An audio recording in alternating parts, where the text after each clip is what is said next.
台湾地区即将正式部署 NASAMS 防空导弹系统了。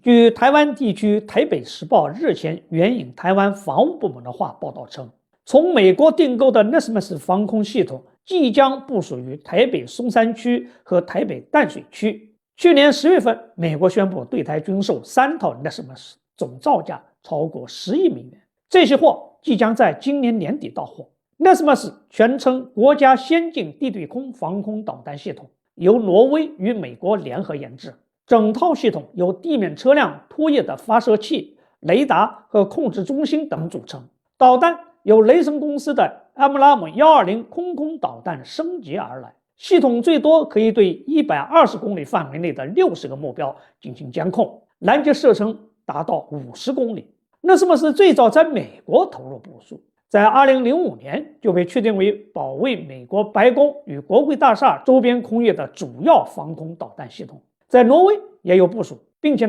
美国还把它送给了乌克兰。按照台湾防务部门的说法，这套系统购进之后，会让台军关键区域防御能力大大提升，将重点对于机场、指挥中枢、军事要地提供空中防护。台湾目前有爱国者2、爱国者3和天弓2、天弓3等防空导弹系统，这2种系统可能主要担负中远程的防空任务。而 NASAMS 可能担负中近程的防空任务，也就是最后一层的防空任务。但台湾防务部门显然高兴得太早了。其实，爱国者天空导弹系统也好， NASAMS 导弹系统也罢，最后都可能没有用武之地，因为一旦大陆启动武统军事行动，一定会用各型导弹、炸弹将台岛轮番洗地。怎么可能还会让那些防空导弹系统有发力的机会呢？是的，上面这些防空导弹系统是机动式的，